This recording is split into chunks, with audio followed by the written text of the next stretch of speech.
Praise the lord. నీకోసం వేసే మాట అని దేవుని వాగ్దానాన్ని వింటున్న ప్రియ దేవుని బిడ్డలందరికీ హృదయపూర్వకమైన వందనాలు తెలియజేస్తున్నాను. ప్రభు మిమ్మల్ని మీ కుటుంబాన్ని దీవించును గాక. ఈరోజు పరిశుద్ధ గ్రంథం నుంచి కొన్ని మాటలు మనందరం కూడా ధ్యానిద్దాము. మత్తయి సువార్త 5వ అధ్యాయము 3వ వచనం. ఆత్మ విషయమై దీనులైన వారు ధన్యులు, పరలోక రాజ్యము వారిది. ఆమేన్.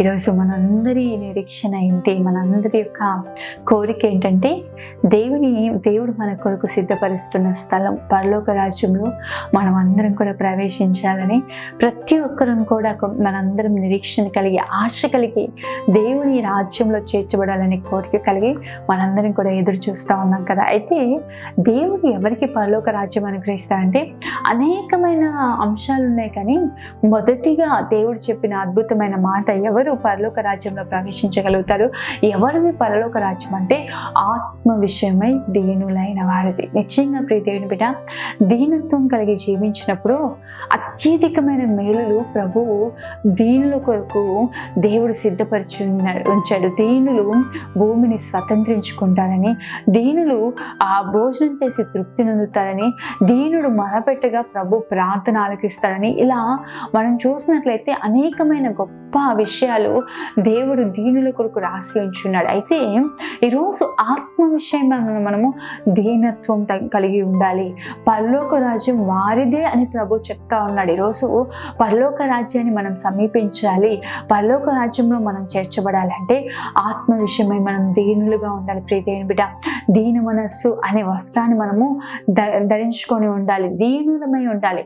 దేవుడు అహంకారులను ఎదిరించి దీనులకు కృపను అనుగ్రహించే దేవుడై ఉన్నాడు. ఈరోజు గర్వం చాలా మందిని ఏం చేస్తుందంటే నాశనానికి నడిపిస్తుంది, కానీ దీనత్వము దేవునికి దగ్గరగా మనల్ని చేస్తుంది. దీనులై ఉండడానికి అటువంటి అనుభవంలోకి మనం నడిపింపబడాలి. యేసే కూడా చెప్తా ఉంటాడు కదా, నేను సాత్వికుడిని, దీన మనస్సు గలవాడినే ఉన్నాను, కాబట్టి మీరు నా యుద్ధ నేర్చుకోనండి.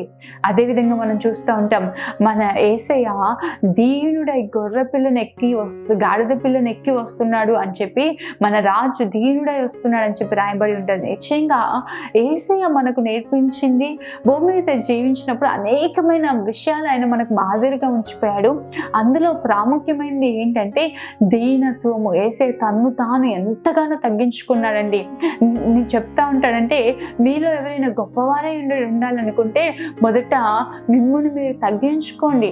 మిమ్ముని మీరు తగ్గించుకుంటే దేవుడు మిమ్మల్ని హెచ్చిస్తాడు. ఈరోజు తగ్గించుకొని ప్రియ దేవుని బిడ్డ, దీనత్వం కలిగి ఉండండి, తగ్గింపు స్వభావాన్ని కలిగి ఉండండి. దేవుడు మిమ్మల్ని హెచ్చించే దేవుడు అయినాడు. గర్వించేవాడికి ఘనత కలగదు. గర్వం ఏం చేస్తుంది అంటే ఇతరుల ముందు నవ్వుల పాలు చేస్తుంది, మన యొక్క లేకపోతే అవమానానికి గురి చేస్తూ ఉంటుంది. ఈరోజు తగ్గింపు కలిగి ఉండండి. తగ్గింపు మన జీవితంలో అత్యధికమైన ఆశీర్వాదాన్ని కలిగజేస్తే. సామెతల గ్రంథం 29వ అధ్యాయం 23వ వచనంలో చూస్తే, ఎవని గర్వము వారిని తగ్గించును, వినయ మనస్కుడు ఘనత నొందును అని.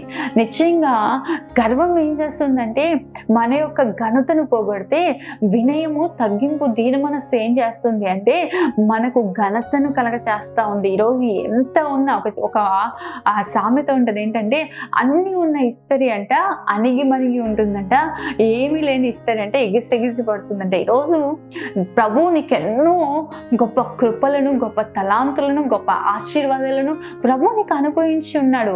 ఈ లోకపరంగా ఎన్నో శ్రేష్టమైన ఈవులు ప్రభు నీకు ఇచ్చున్నాడు. వాటన్నిటిని బట్టి నువ్వు గర్వించవలసిన పని లేదు, కానీ తగ్గింపు స్వభావం కలిగి ఉండండి ప్రియ దేవుని బిడ్డ. అయితే కొంతమందిని అంటే వారికి ఏదైనా దేవుడు ఒక మంచి తలాంత ఇచ్చాడనుకోండి, వాటిని బట్టి గర్విస్తూ ఉంటారు. నాశనమునకు ముందు గర్వం నడుస్తూ ఉంటుందంట. ప్రభువు తను ధారాళంగా మనకి ఇచ్చిన దాన్ని బట్టి ప్రభువుని మనం స్తుతిస్తూ తగ్గించుకునే వారిగా ఉండాలి. తగ్గింపు స్వభావం కలిగే వారిగా ఉండాలి. దీనత్వం కలిగి ఉన్నప్పుడు దేవుడు అనేకమైన ఆశీర్వాదాలను మనకు ప్రభు అనుగ్రహిస్తాడు. మీకా గ్రంథము 6వ అధ్యాయం 8వ వచనంలో చూస్తే, మనుష్యుడా ఏది ఉత్తమమో అది నీకు తెలియజేయబడి ఉన్నది, న్యాయంగా నడుచుకున్నటియు, కనికరమును ప్రేమించుటయు, దీన మనస్సు కలిగి దేవుని ఎదుట ప్రవర్తించుటయు, ఇంతే కదా యెహోవా నిన్ను అడుగుచున్నాడు. ప్రభు ఏది అడుగుతున్నాడు, ఏది ఉత్తమమైనదంటే దీన మనస్సు కలిగి ఆయన ఎదుట ప్రవర్తించుట. ఈరోజు దీన మనస్సు కలిగి ఉండాలని ప్రభు కోరుకుంటున్నాడు ప్రియ దేవుని బిడ్డ. అలా ఉంటేనే నువ్వు పరలోక రాజ్యాన్ని ప్రవేశించగలుగుతావు, పరలోక రాజ్యాన్ని నువ్వు స్వతంత్రించుకోగలుగుతావు. దేవుడు వాగ్దానం చేసిన ఆ రాజ్యంలో, నిత్య రాజ్యంలో, నిత్యము యుగ యుగములు ఆయనతో మనము ఆయనతో కూడా నివసించాలంటే దీనులమై మనం ఉండాలి. చిన్నపిల్లల్ని ఆయన దగ్గరికి ఆటంకపరుస్తూ ఉంటే చిన్నపిల్లల్ని ఆటంకపరచుకడి, ఇలాంటి వారిదే కదా పరలోక రాజ్యము. మీరు మనస్సు మారి చిన్నపిల్లల వలె మీరు మార్చబడితేనే కానీ మీరు పరలోక రాజ్యంలో చేర్చబడు. చిన్న బిడ్డల్ని చూడండి, వారిలో ఏ అహంకారం ఉండదు, ఏ గర్వం ఉండదు. వారు ఉన్నదాన్ని బట్టి సంతోషిస్తూ వారి సంతోషంగా వారి జీవితం కొనసాగింపబడుతూ ఉంటుంది. ఈరోజు అటువంటి మనస్సు కలిగి మనం ఉంటేనే ప్రభు పరలోక రాజ్యంలో మనం చేర్చుకుంటాడు ప్రియ దేవుని బిడ్డ. అందుకే దీనత్వం కలిగి ఉండండి. ప్రభు కోరుకుంటుంది, ప్రభు అడుగుతుంది ఏంటంటే దీన మనస్సు కలిగి ఆయన ఎదుట మనము జీవించడమే ప్రభు కోరుకుంటున్నాడు. దీన మనస్సు కలిగి ఉన్నప్పుడు ప్రభు చేసే కార్యాలు ఏంటంటే యెషయా గ్రంథం 66వ అధ్యాయం 2వ వచనం చూడండి. ఎవడు దీనుడై నలిగిన హృదయం కలవాడే నా మాట విని వణుకుచుంటాడో నేను వానిని దృష్టించుచున్నానని ప్రభు చెప్తున్నాడు. ఎవరైతే దీనులై దేవుని మాట విని వణుకుతూ దేవుని మాటని శ్రద్ధగా విని ధ్యానిస్తూ ఉంటారో, దీనత్వం కలిగి ఉంటారో, ప్రభు వారిని దృష్టించే దేవుడై ఉన్నాడు. అదే విధంగా చూస్తే పేతురు రాసిన మొదటి పత్రిక 5వ అధ్యాయం 5వ వచనంలో రాయబడి ఉంటుంది, మీరందరూ ఎదుటివాని ఎడల దీన మనస్సు అను వస్త్రం ధరించుకొని మిమ్మును మీరు అలంకరించుకోండి. దేవుడు అహంకారులను ఎదిరించి దీనులకు కృపను అనుగ్రహిస్తాడు. నిజమే ప్రియ దేవుని బిడ్డ, నిశ్చయంగా దీన మనస్సు అనే వస్త్రాన్ని ధరించుకొని ఉండండి, దేవుడు మనకు కృపను అనుగ్రహిస్తాడు. అదేవిధంగా మనం పేతురులోనే చూస్తే ప్రభు చక్కని మాట రాయబడి ఉంటుంది ఏంటంటే ఆయన రెక్కల కింద దీన మనస్సు అనే వస్త్రాన్ని ధరించుకొని ఉండండి, తగ్గిన సమయం అందు ఆయన మిమ్మల్ని హెచ్చిస్తాడు. నిశ్చయంగా తగ్గించుకొని ఉండండి ప్రియ దేవుని బిడ్డ, దీన మనస్సు కలిగి ఉండండి, దేవుడు మిమ్మల్ని హెచ్చించే దేవుడై ఉన్నాడు.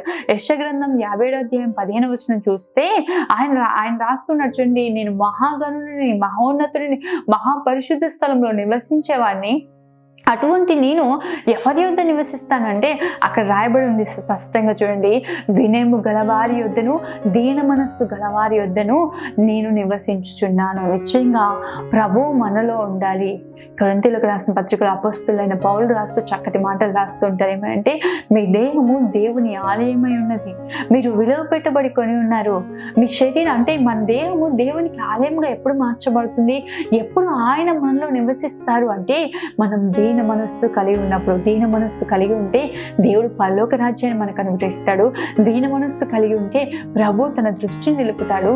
దీన మనస్సు కలిగి ఉంటే దేవుడు తగిన సమయం ముందు మనల్ని హెచ్చిస్తాడు. దీన మనస్సు కలిగి ఉంటే ప్రభు కృపనిస్తాడు. దీన మనస్సు కలిగి ఉంటే ప్రభు మన ఇంత నివసిస్తాడు. ప్రియ దేవుని బిడ్డ, నిశ్చయంగా ఈ లోకంలోనే కాదు పరలోకంలో కూడా దీనులై ఉన్నప్పుడు అధికమైన మేలు మనం చూస్తాం. కాబట్టి దీనత్వం కలిగి నడిపింపబడదాం. దేవుడు నేర్పించిన మాదిరిని, ఆయన చూపించిన మాదిరిని అనుసరించి నడిపింపబడదాం. గొప్ప మేలు మీరు కనులారా చూచుదురుగాక. ఆమేన్. ప్రార్థన చేసుకుందాం.